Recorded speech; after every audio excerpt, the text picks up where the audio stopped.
Australia is confronting the next phase of its deadliest terror attack in nearly 30 years.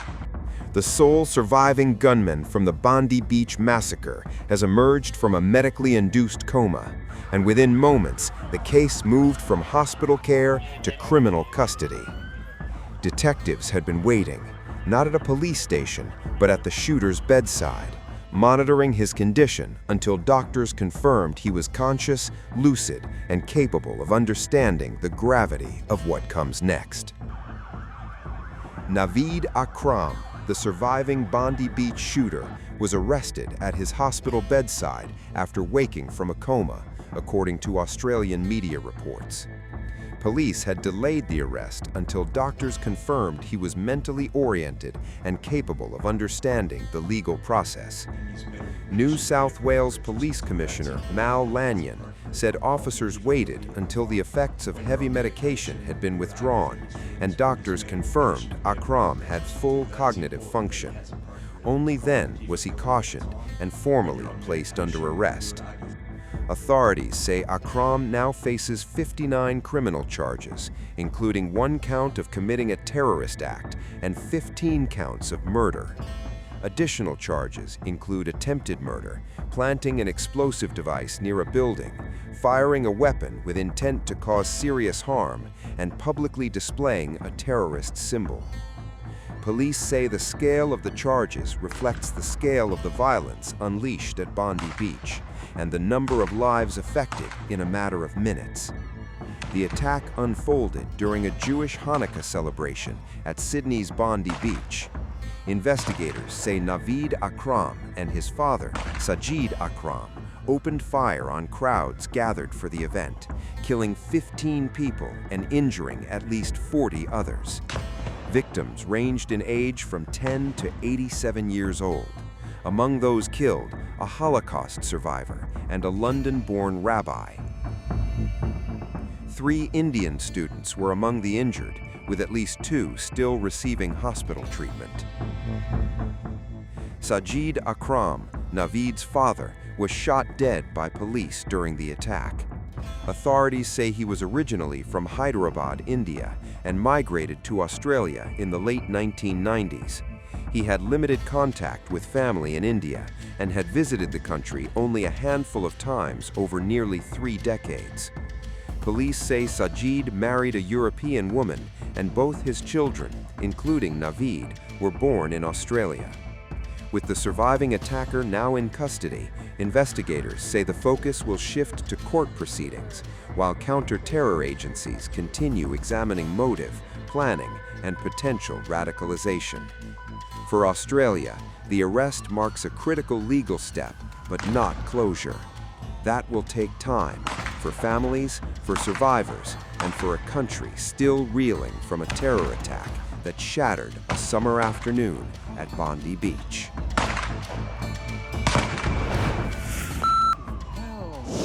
New and disturbing video has emerged from Sydney, capturing the moment gunfire ripped through a crowded beachside celebration. Images show panic spreading across Bondi Beach, people running, hiding, and diving for cover as shots rang out at a Hanukkah festival. The suspected shooter, in white trousers, opening fire can also be seen in the footage.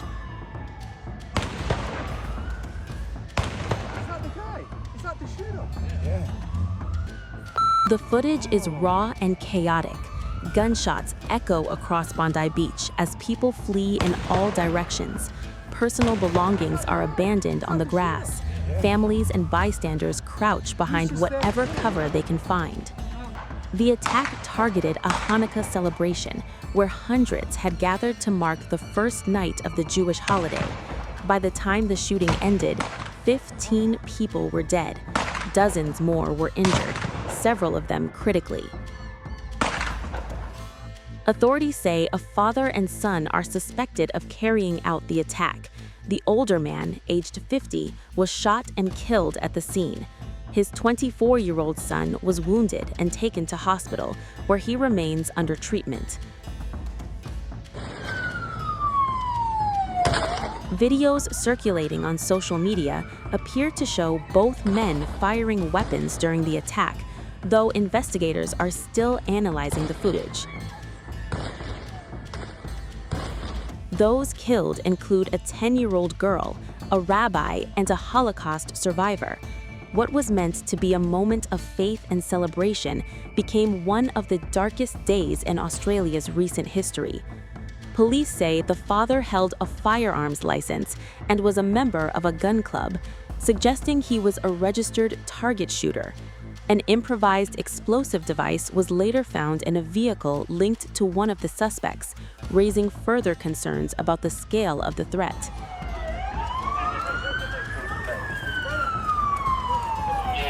Prime Minister Anthony Albanese described the scenes as shocking and deeply distressing. He called the attack an act of anti-Semitic terrorism and said the country must confront the growing threat of hate-fueled violence. The Prime Minister confirmed that Australia's Domestic Intelligence Agency had previously examined the son's associates several years ago, though he was not assessed as an imminent danger at the time. The shooting comes amid a sharp rise in anti-Semitic incidents across Australia. Authorities say assaults, vandalism, threats, and intimidation have surged over the past year, alarming Jewish communities nationwide. Australia, with a population of nearly 28 million, has some of the strictest gun laws in the world. Mass shootings are rare. This attack is the deadliest the country has seen in more than 3 decades. In response, the government has proposed tougher gun measures and renewed scrutiny of how licensed firearms are monitored, amid criticism that warning signs were not acted on sooner. International reaction has been swift. U.S. President Donald Trump called the attack a terrible act of anti-Semitic violence, as leaders around the world expressed solidarity with Australia.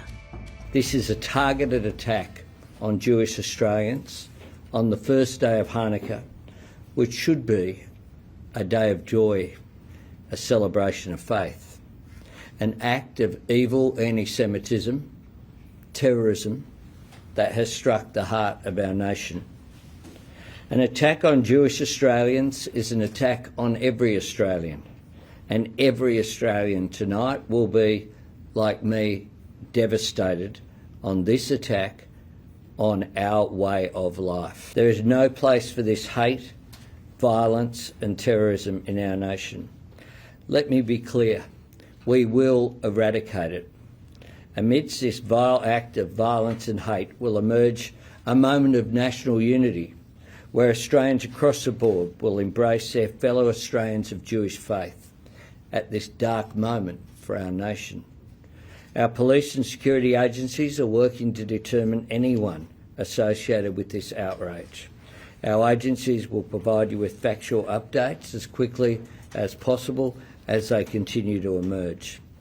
The evil that was unleashed at Bondi Beach today is beyond comprehension, and the trauma and loss that families are dealing with tonight is beyond anyone's worst nightmare. Australians have had their lives cruelly stolen, and many have been injured. For all Australians, our first thoughts are with those in the terrible early hours of their grief. We are also thinking of everyone being treated for their injuries, and many of whom are alive right now because of the courage and quick action of the New South Wales Police and the first responders who rushed to their aid, as well as the courage of everyday Australians who, without hesitating, put themselves in danger in order to keep their fellow Australians safe. Before we begin, however, I want to just pay my respects to the people. Unfortunately, 2 are no longer with us. Brown University, 9 injured, and 2 are looking down on us right now from heaven. And likewise in Australia, as you know, that was a terrible attack, 11 dead, 29 badly wounded. And that was an anti-Semitic attack, obviously. And I just want to pay my respects to everybody. I must say in Syria also, we had an attack in Syria. and we had 3 great patriots terminated by bad people, and not the Syrian government. It was ISIS. Syrian government fought by our side. The new president fought by our side. But I just want to pay my respects to the families. We also had 3 injured, but 2 of them are already out of the hospital, and one's going to be okay. But we lost 3, so it was a rough day. But to Australia and the Prime Minister, to everybody that we know so well, we get along with so well, we have a great relationship. That's a terrible situation going on over there. Think of that. And Brown University, great school, great, really one of the greatest schools anywhere in the world. Things can happen. So to the 9 injured, get well fast, and to the families of those 2 that are no longer with us, I pay my deepest regards and respects from the United States of America.